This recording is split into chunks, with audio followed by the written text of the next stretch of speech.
welcome back to the channel, or welcome if you're new. I'm Becca, and on this channel I have been reacting my way through eating disorder recovery alongside multiple chronic illnesses, one video at a time. And today we're gonna dig into a freestyle that I am so excited for. MGK, Machine Gun Kelly, has been kind of MIA lately as far as his general presence in the world, on social media, anything like that goes. And I know there's been a lot of speculation about what might be going on in his life, what might be going on with him and Megan. I'm not gonna get into the speculation here because that is not my place. I don't believe it's anyone's place to speculate on those very personal things. But I do know that he is back with a freestyle. It is MGK and Cordae. So we are going to react to this today because I'm so excited. I've been a fan of Kells since 2012, since the Lace Up mixtape came out. I love his rap. I've really loved his pop punk era, but I'm so excited for him to get back into the rap lane. And I'm smiling because I just have a feeling this is gonna go so hard. And I also know that I love Cordae because while I hadn't really listened to him a whole lot, he crushed it on his verse on NF's Careful. So I have a feeling they're both gonna go off here. Without further ado, let's get into it. Machine Gun Kelly and Cordae, Doja Freestyle. All right, we're live in the homie's backyard right now.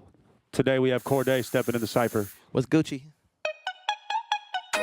How can I be homo sapien? I'm high as an alien. Both of my lungs are in training. I'm burning pounds, but not inside a gymnasium.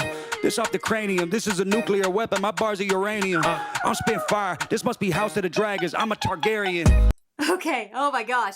Okay, bars. We're already getting into bars here. We're already getting into bars, and we're just like in the first part. They said, how can I be homo sapien? So like, how can I be a human? I'm high as an alien. I think he specifically is talking about weed there as far as the double entendre, high as an alien, but also he feels like he's high above the competition. He has done all this stuff. He is finally at the top here looking down. How can he just be a regular human because he is already so high up there? Thing goes to say, both of my lungs are in training. I'm burning pounds, but not inside a gymnasium. And I love that one because burning pounds, I'm assuming he's talking about both burning weed there by the pounds of weed. And even though Kells is very much an American from Cleveland, there could also be kind of like a double entendre there with I'm burning pounds, like pounds as in British money. Like, so I'm burning money, I'm burning the money that I'm making, not inside a gymnasium. So it's like I'm not working to try to lose weight, which I have a complicated relationship with talking about on this channel. So we're not gonna dig into that. I like though that he flipped it and he's like, I'm burning pounds, but he's not talking about weight loss. He's talking about whether it's pounds of weed, whether it's stacks of cash, whatever it is. This off the cranium, this is a nuclear weapon, my bars are uranium. So of course, the rhyme scheme here, we've got, how can I be homo sapien? I'm high as an alien. Both of my lungs are in training. I'm burning pounds, but not inside a gymnasium. This off the cranium, this is a nuclear weapon. My bars are uranium. I just like that right there. He said this off the cranium, meaning this is off the dome. This is off the top of the head. This freestyle that he's spitting, as a lot of freestyles are. This is a nuclear weapon. His bars uranium. Uranium being a nuclear element, being a nuclear metal. And he's saying, you know, my bars are a nuclear weapon. They are going to obliterate. They are going to absolutely demolish. Then I love that he added that I'm spitting fire. This must be the House of the Dragons. I'm a Targaryen. So he's like spitting fire like the dragons spit fire. This must be the House of the Dragons. He's a Targaryen. He is like, he is the one who is ruling it all. He is the one in power here, controlling the dragons, spitting the fire, doing all of that. Oh, okay. Let's keep going. I'm spitting fire. This must be House of the Dragons. I'm a Targaryen.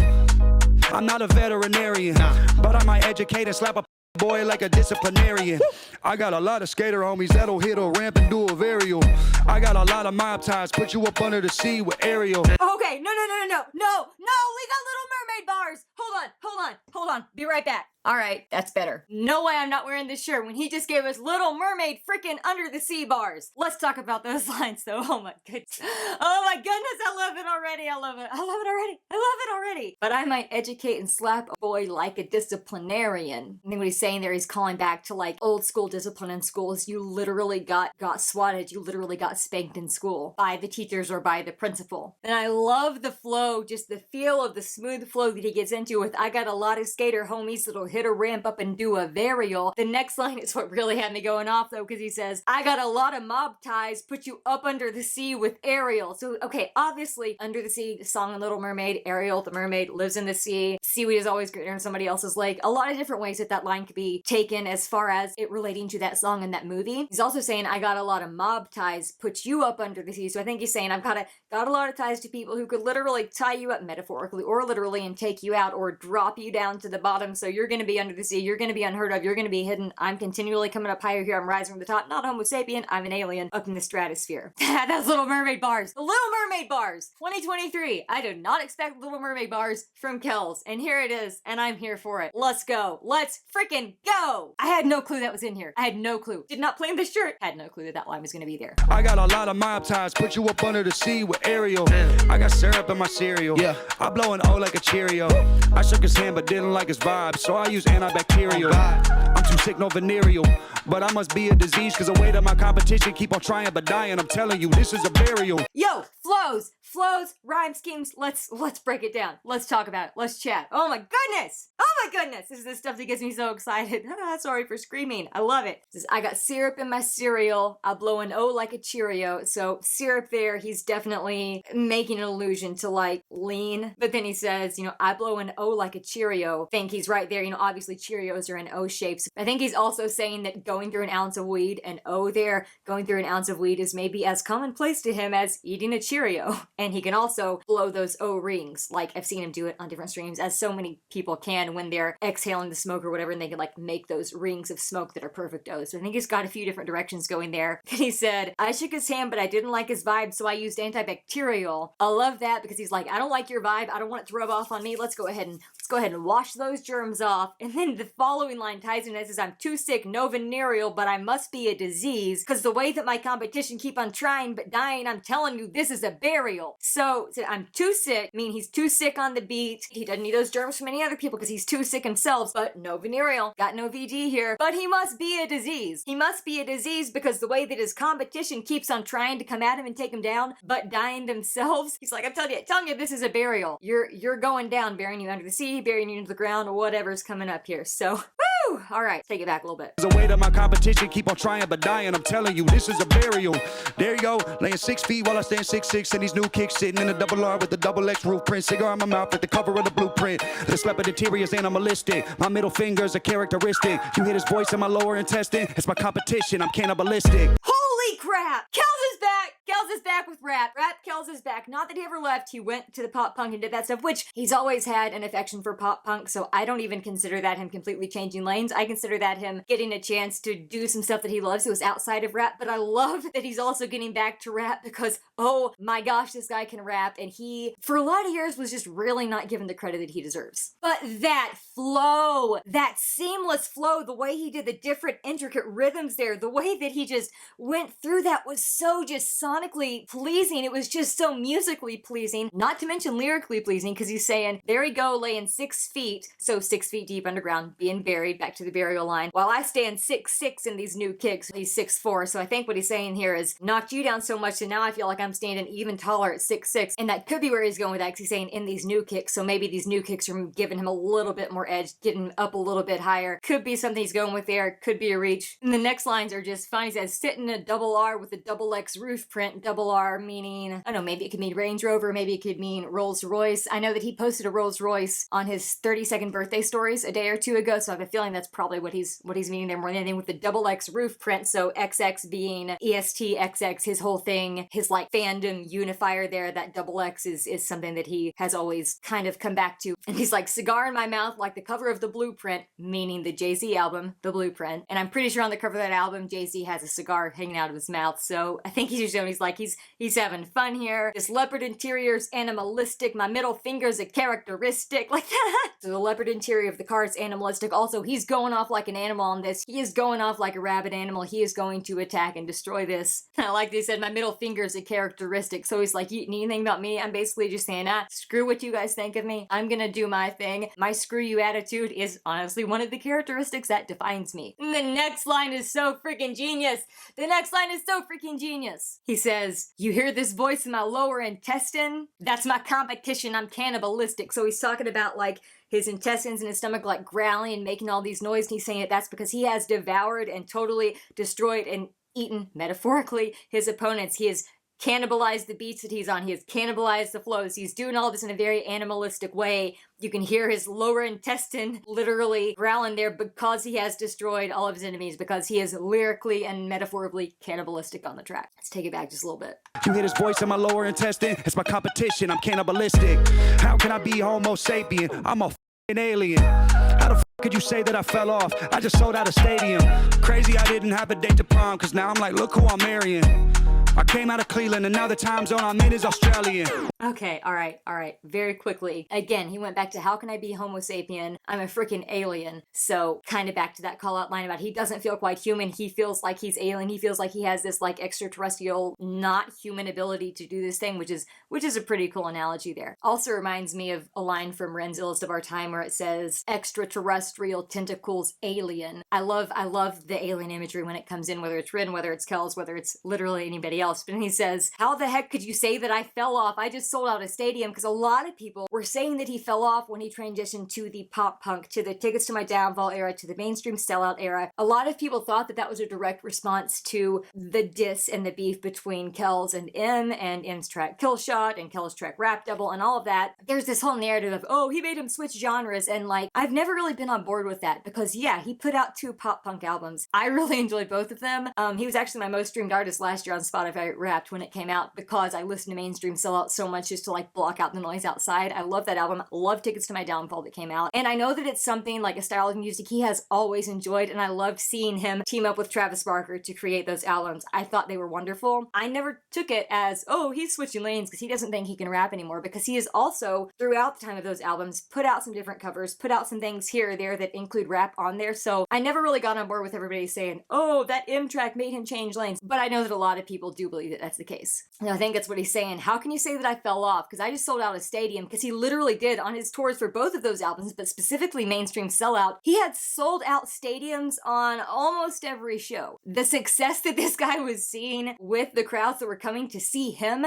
and it wasn't just the music, it was because of the performance and the show that he puts on and the heart that he puts into his music and into his performances. Like, he definitely sold out stadiums. That definitely doesn't mean that he's fallen off. And I love the line where he's talking about, crazy I didn't have a date to prom, because now I'm like, look who I'm marrying. So I think what he's saying there, and again, I don't want to dig in too much to like their relationship stuff and try to say things that I don't really have any authority to speak on, but we know he was/is engaged to Megan Fox. It's kind of been up in the air with some of the stuff that had gone on online, some of the back and forth, some of the rumors that were going out there that I'm not digging into. But the fact that he added that line in there makes me think that they're still good. They're still planning on going forward, getting married. He's like, hey, I didn't even have a date to prom because people look down on me. Now look who I'm marrying. This freaking movie star here, who is one of the people who society regards as like one of the most beautiful people in the world. I did not say most beautiful person in the world, because society's ideals of beauty are so completely misconstrued and disordered, but Megan Fox is very beautiful, and I think that's kind of what he's going with here. I came out of Cleveland and now the time zone I'm in is Australian. Wait,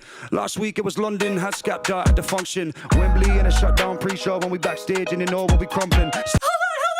Did you catch that? Did you hear that he was doing like a British accent with those lines? He's saying, okay, I came out of Cleveland, now the time zone I'm in is Australia, and then he's like, no, wait. Last week, so he's like done shows in Australia, he feels like things maybe are flipped upside down, the world being flipped upside down, maybe something like that. But then he goes and he's like, wait, last week it was London, had Skepta at the function. Skepta being a UK rapper, and as he's delivering these lines, as Kells is delivering these lines, he is literally doing this British accent. I love it. It's just making me smile. He's like, Wembley and it's shut down pre-show, and we backstage and you know what we crumbling. I'm not going to try to do an accent here, but I love the fact that he has done that here, that voice acting. You know, I talk about it with Ren a lot, his ability to twist his voice to fit specific situations, to convey different things. I haven't seen Kells do it quite as much, but when he does it, it's really effective, and he literally, I love that he's incorporated that here. It's so smooth and made me smile so much. So let's take it back, catch that, and get into the transition. Wembley and a shutdown pre-show when we backstage and you know when we crumbling. Stepped out cause the man them thought he was a big dog, so I had to sun him. Test me and they spray like jet skis, turn it to a dance off, make them start crumping. How can I be misogyn? Okay, hold on. I didn't realize that was going to be the end of the Kells verse, so we'll go back and get the beginning of Cordae here. But want to talk about the end of Kells verse real quick there. He was carrying that British accent flow throughout the rest of the line. So going back to the line before that, it says, and we backstage and you know what we crumbled in. Very obviously another allusion to weed, backstage, rolling it up, crumbling it up, whatever form you've got.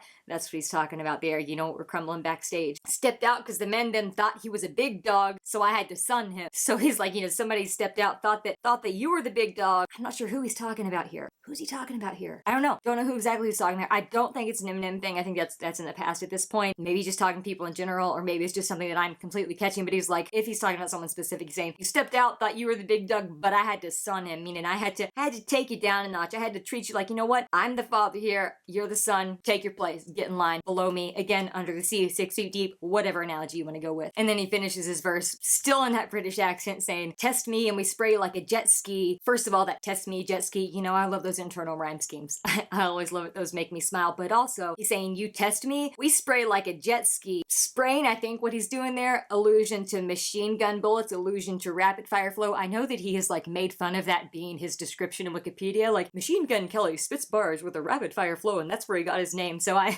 not trying to just quote the Wikipedia article. I've heard him talk about that in an interview. But I think that he's saying here, test me and we spray like a jet ski. He is spraying these lines, he is spraying these bars that he said he's spitting off the top of his head, off the top of the dome, off the top of the cranium. He's gonna spit these bars, spray him with it, turn it into a dance off, and make him start crumbling, which is this street style of dance out there. So this is definitely, I'm catching this vibe for sure. Let's take it back just a little bit and then get into Cordae's verse.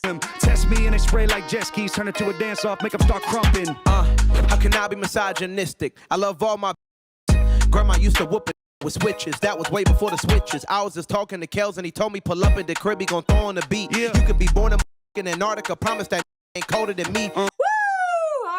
All right, let's talk about that for a minute. Let's talk about those Cordae bars for a minute. How can I be misogynistic? I love all my chicks. Grandma used to whoop a young'un with switches. That was way before the switches. I love what he's saying. There's how can I be misogynistic? I love all the girls that are around me. Which we know may or may not be accurate for a lot of people, but I have no reason to think that Cordae is misogynistic. But of course, I don't know a whole lot of stuff about him, so I'm not getting into that conversation. But I love that he flipped the word switches there. He said, Grandma used to whoop a young'un with switches, kind of calling back to what may have been an allusion to punishment in schools, being spanked in schools way back in the day, like a disciplinarian. Switches a lot of times, and I know this because it is so commonplace, especially here in the South.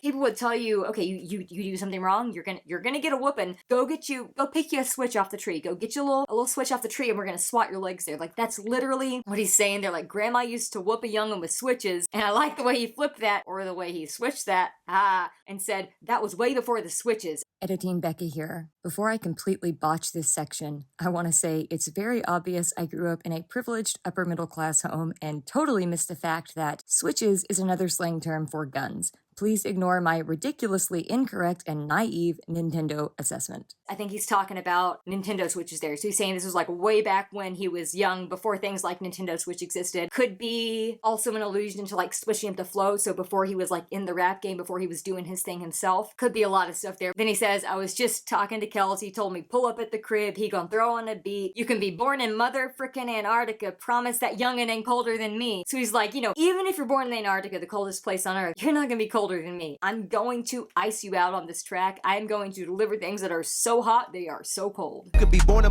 Antarctica, promise that ain't colder than me. I was just talking to God and he told me I got it, don't worry, it's all taken care of. Y'all stay on the blogs, I stay on the ride, so please just do not compare us. I'm from the city where gonna make you pay tariffs. Yeah. Them trap like the sheriff. Yeah. Promise my whole family good if a gon' perish. Yeah. They in my will like a Ferris. Ayy, hop in the coupe when in London. I'm a full boss, so can't properly function. Ayy, I buy real estate with bored, then my monopoly jumping. Okay, hold on. We gotta take a break. I didn't want to have to pause the flow there, but I have to because there was so much there. Oh my gosh, there was so much. So I love the fact that he included the line, I was just talking to God and he told me I got it. Don't worry, it's all taken care of. And that reminds me so much of the line in NF's song Careful, where Cordae was featuring, and he said, I was talking to God about what's real or what's not. All he said was remain faithful. So I love that that theme is just kind of coming back up here. And the flow that he used when spitting that bar here was also kind of similar to the flow he used when spitting that similar bar in Careful. So that kind of stuff, I geek out over it. I love it. You young'uns stay on the blogs, I stay on the rise, so please do not compare us. It's you're wasting your time on the internet. I'm grinding here. I'm working on getting up higher and higher and higher in this field, in my craft, in my lane. So don't even compare us because you're not putting in the work that I'm doing. Because I'm from the city where young'uns gonna make you pay tariffs. So he's okay, you're gonna have to pay taxes just to be able to do what you do. You're gonna have to pay a price to be able to exist here, to be able to be on the streets, to be able to be part of of this game to be able to do whatever it is that you're trying to do. So after he said the line, I'm from the city where a youngin's gonna make you pay tariffs, he said, they're strapped like the sheriff, so of course that repetitive rhyme scheme there. Promise my whole family good if a youngin' gon' perish. So I think he's talking about there, if something ends up happening to him, heaven forbid something ends up happening to him, he set his whole family up with all the stuff that he's been working, all the work that he has put into his craft and his journey and his success here. His family's gonna be set even if something happens to him. I think that's what he's saying there. And then that last line, the Ferris wheel line, I loved. He said, they in my wheel like a Ferris. So obviously Ferris wheel, that's a very clear like homophone there, but he's also saying they're in my will. So like he's put them in their will. So if something happens to him and he is not on this earth anymore, his whole family is taken care of because he's already written it out in his will so that they're good, so that they're taken care of. All right, let's keep going. Promise my whole family good if a gon' perish. Yeah. They in my will like a Ferris. Ayy, hop in the coupe when in London. I'm a full boss, so can't properly function. Ayy, I buy real estate with bored. Then my monopoly jumping. Ayy, real music may not get the awards, but you cannot stop the consumption. Ayy, go outside, think you don't need a strap. That was a sloppy assumption. Ayy, I know I'm far from a gangster. Rest in peace, Juice, that boy armed and he dangerous. Yeah. Run up on bro, but I call you an R.I.P. Juice WRLD. We're gonna take it back and let the end of this play, but I want to talk about some of those bars real quick. I like that Kells also several times doing the background like ad-libs. There's like A at the beginning of the lines, which could be a callback to his song A that featured Lil Wayne on Mainstream Sellout, but also that's just kind of a common ad-lib, but I love the way that he was doing it there. It would seem weird if that weren't an Easter egg of some kind. He says, hey, hop in the coupe when in London, I'm off a bar so can't properly function. So I'm off a bar, meaning he could be out of a bar in London, like a bar where he's been drinking, or he could have taken a bar of Xanax or whatever else there is, you know, so he can't properly function. He feels like he's a little like not functioning so well. I love the Monopoly bars in the next line. He says, I buy real estate when youngins is bored. Dang, my Monopoly jumping. So a couple different things there. Monopoly, the board game, obviously, you buy properties, your goal is to take it over, have a monopoly on the board, own as much as you possibly can, and get people to pay you. I also think here he's saying he buys real estate when youngins is bored, meaning he's putting out his music and taking up space. When people are bored, they can go to him. They're gonna get attached to him. They're gonna try to get into what he's selling musically with his music and with his lyrics here and with his message. And then he's just like, dang, my Monopoly jumping. So he's like, okay, doing all this stuff with my message to get it out there, and finally I see my Monopoly starting to climb here. It feels like it's jumping here. I feel like I'm jumping in this game, like I'm jumping on this beat, like I'm finally getting my way up there, building up my real estate catalog, my musical real estate catalog, my song catalog here. Bars! Cordae's got bars. And this is the second verse actually, just by him that I've dissected. Gonna have to dig into some more Cordae stuff like in depth because boy's got bars. Then he said, real music may not get the awards, but you cannot stop the consumption. And I think that has to be a little bit of a shout out to NF, because NF's whole slogan for over a decade now has been NF real music, and we know Cordae featured again on Careful on NF's newest album. And also on that album, the song Motto and the music video that goes with it is NF basically saying, hey, I'm not getting these awards here, but I'm still happy. If it ain't broke, don't fix it. That's my motto. I'll go to the awards shows, be in the back low with my hair down, or with my head low, eating popcorn. Don't care if I'm nominated or not. It's cool though. Like, that's the whole message of that song, and I loved it. I think that has to be a callback that Cordae is saying here, like, real music may not get the awards, but you cannot stop the consumption. And whether it's NF, whether it's Cordae, whether it's Ren, very much Ren, while he is just completely exploding as of late, and also like Chinchilla and many others out there that are continuing to rise up, that are indie, that are not necessarily on all the awards nominations list yet, but are definitely making a name for themselves in these games. And you cannot stop the people discovering their music and seeing things like this just explode, specifically with Ren lately, but again, anything like this, I love watching it explode, love seeing so many people jump on board, because it just proves you cannot stop the consumption, because people are eager and hungry for real music, real vulnerability, real messages, real flows, real bars, real life, honestly. And he said, hey, go outside, think you don't need a strap. That was a sloppy assumption. So like, don't go outside thinking you're safe from me without your own weapon, because I'm going to jump on the beat and lyrically attack you and destroy you. Don't you dare try to come with me without being strapped with a metaphorical weapon, because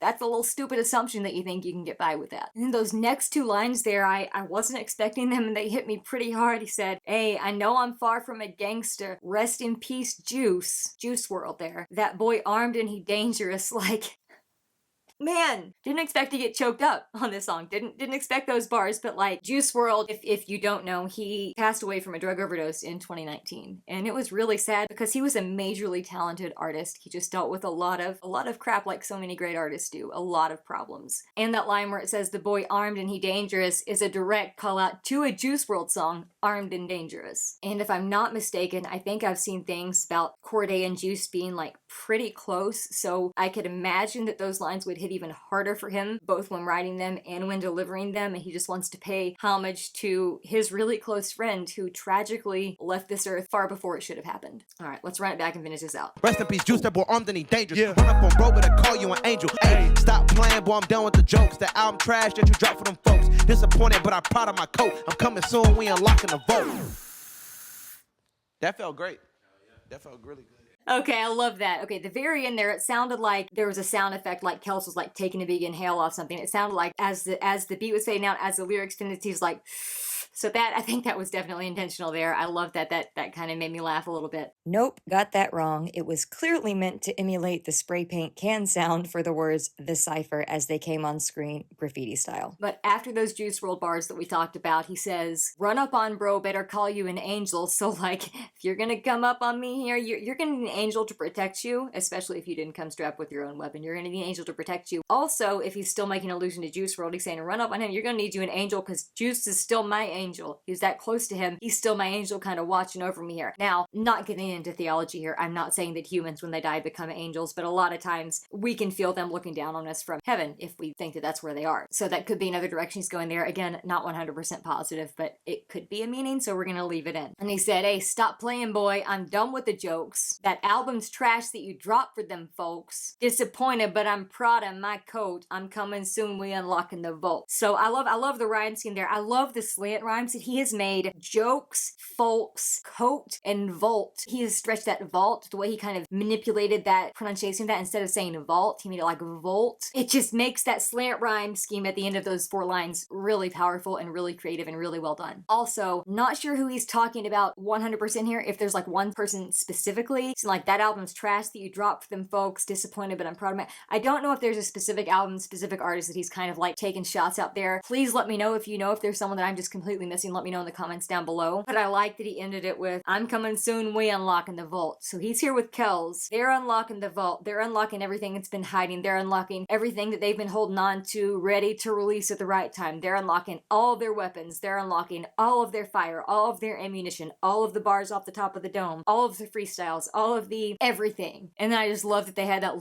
quick little spoken outro. It's just like, that felt great. Yeah, that felt really good. So I gotta say, by the end of that, I felt pretty good. It was pretty entertaining. I loved it. I'm here. You always know I'm here for the wordplay. I love seeing Kells back in his rap element. I can't wait to see what this next rap album, whenever it does come out, is gonna be. I'm so hyped for it. I'm so here for it. I love that Cordae was on this one too. I loved getting more exposure to him. This cypher was awesome. If you haven't heard the original, go check it out right now. If you have, stick around, see what's coming up on the channel next, and I will see you in the next one. Please take care of yourselves.